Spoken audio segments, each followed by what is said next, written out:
12.5 million souls are currently compressed onto a narrow strip of reclaimed land. These people generate over 6% of a massive nation's entire gross domestic product. They do this while sitting directly atop 23 different fault lines. Mumbai is the financial heartbeat of India and its greatest living paradox.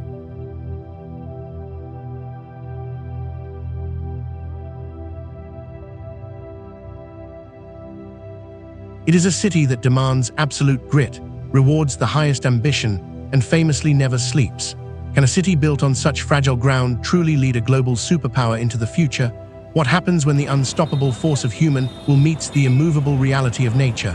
Before we unravel the mystery of this urban colossus, make sure to subscribe to the channel and hit the notification bell. Join us as we explore the stories that shape our world.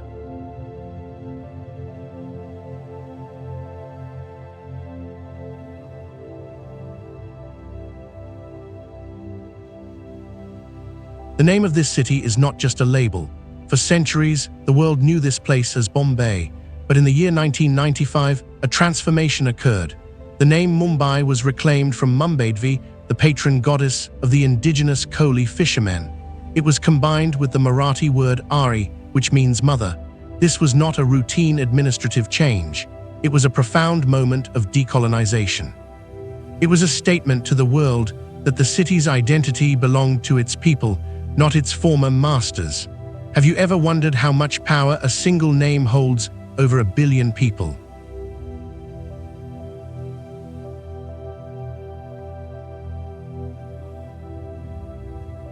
Long before the skyscrapers touched the clouds, there were only 7 islands.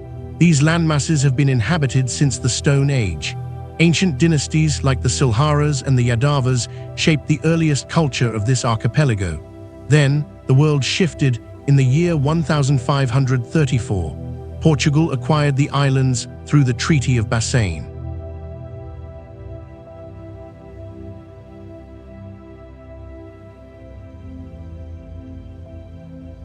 But the most pivotal moment in this city's history did not come through a bloody conquest. It happened through a marriage. In the year 1661, the islands passed to the British Crown. They were part of the royal dowry for Catherine of Braganza. Imagine a global financial capital being traded like a piece of jewelry in a wedding contract.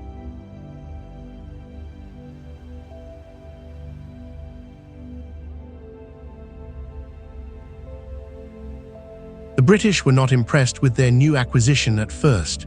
They saw a mosquito-infested swamp that offered little value, but greed and necessity eventually sparked a massive engineering marvel. They unleashed the Hornby Vellard, a colossal sea-wall project.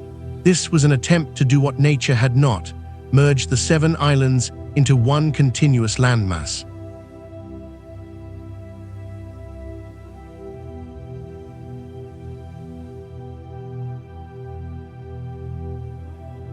They literally pulled the city out of the Arabian Sea. This engineering feat allowed cotton and commerce to flow like never before. When the Suez Canal opened, Mumbai became the premier maritime gateway to South Asia. In the shadows of this new wealth, the seeds of independence began to grow. Is it possible that the very infrastructure of empire was what eventually led to its downfall?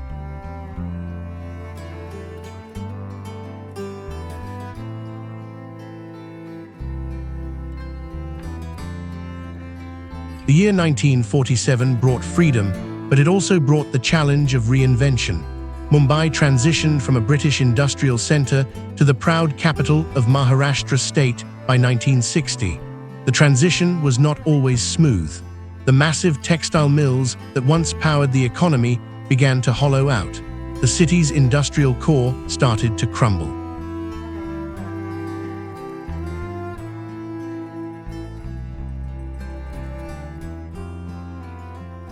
Then came the trauma of the years 1993 and 2008. These were years of deep wounds and terror that tested the city's very soul. Yet Mumbai refused to collapse. It did what it does best. It adapted. It converted the ruins of old mills into luxury corridors and high-end malls. It became the home of India's most significant scientific and corporate enterprises.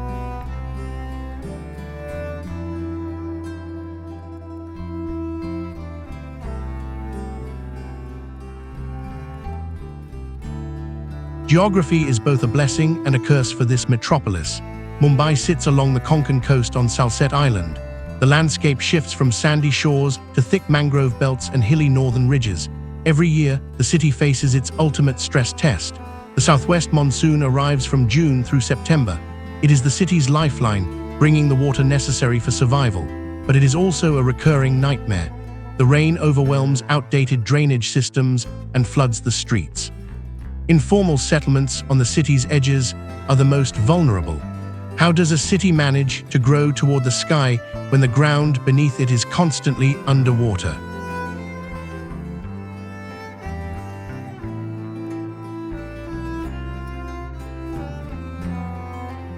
"12 million people live here in a constant state of negotiation. It is a symphony of difference. Hindus, Muslims, Parsis and Beni Israelis coexist in a space that is officially Marathi-speaking. But the reality is far more complex. Out of this collision of cultures, a new language was born. They call it Bombay Hindi. It is a vibrant street dialect stitched together from a dozen different influences. This language is proof that Mumbai does not just tolerate diversity.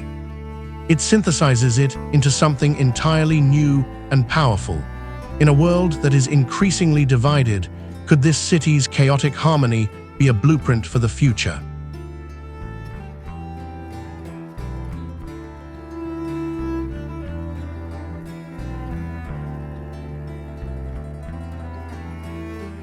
Mumbai is home to the Bombay Stock Exchange and the Reserve Bank of India. It controls 70% of all capital transactions in the country. This is where the wealth of a rising superpower is managed. But look closer, and the contradictions become clear.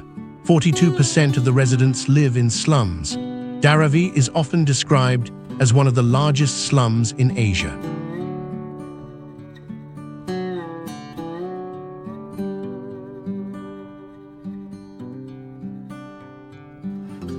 Many see it through a lens of despair, but they are wrong.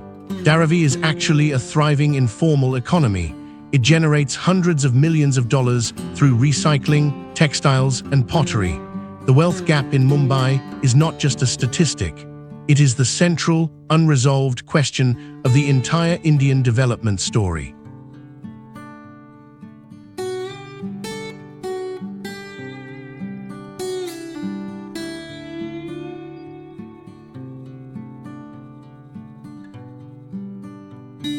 Governance in such a massive city is a high-stakes game. The Mumbai Municipal Corporation is the wealthiest civic body in India. It manages a budget larger than that of some small nations. Here, regional political parties like the Shiv Sena perform an uneasy dance with national forces. Power is always shifting, and accountability is often hard to find. But there is an anchor.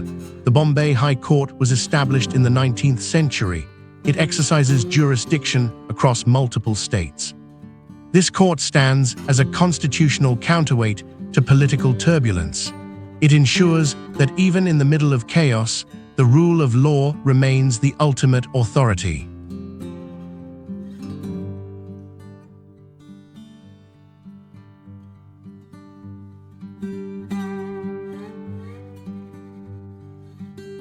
The true pulse of the city can be found on its tracks. 6 million passengers ride the suburban railway every single day. They travel under what is officially called super-dense crush load. This is not just a commute. It is a daily test of human endurance. It is organized chaos at its most extreme. Above the water, the Bandra-Worli Sea Link spans the Arabian Sea with grace. Below the ground, a new metro network is pushing through the rock. At the coast, the Jawaharlal Nehru port processes half of the nation's container traffic. This infrastructure locks Mumbai into the global supply chain. If these trains and ports stop for even an hour, the entire nation feels the shock.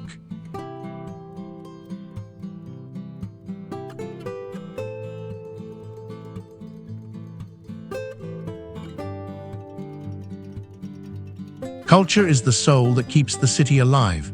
Bollywood was born in these streets. It is the most prolific film industry on the planet. For millions, storytelling here is more than entertainment. It is a national religion. Every year, the festival of Ganesh Chaturthi floods the streets with music and devotion. The city is also a living architectural anthology. It holds 3 UNESCO World Heritage Sites. You can see Victorian Gothic buildings standing next to Indo-Saracenic masterpieces. The Gateway of India and the Chhatrapati Shivaji Maharaj terminus tell the story of a city that was built by many masters, but is now owned by none.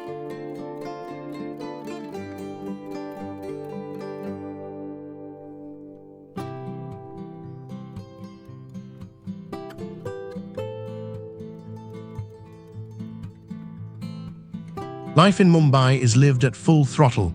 There is no time for slow movements. The food reflects this pace. Street snacks like vada pav and bel puri feed a population that is always on the move.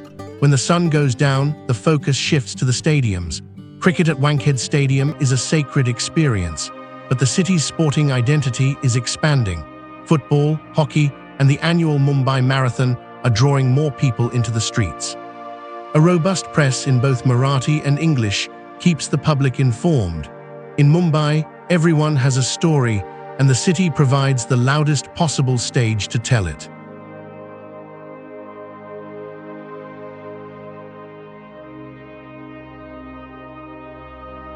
From 7 fragmented islands to a singular global force, Mumbai's journey is incredible. It is not merely a history of urban planning, it is a testament to what human will can produce. The chaos you see in the streets is not a failure. It is the city itself.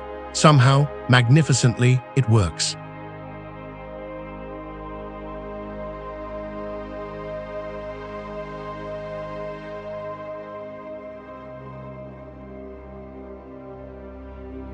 The lesson Mumbai teaches us is simple. Growth requires pressure, diversity requires synthesis, and resilience is not about avoiding the storm, but about learning to build in the rain. We must ask ourselves, are we willing to embrace the chaos of our own lives to find the progress we seek? What part of your own life needs the grit of a Mumbaiker? Thank you for watching this deep dive into the heart of India. If you found this story compelling, please subscribe to the channel and share your thoughts in the comments below. We will see you in the next exploration of the world's most fascinating places.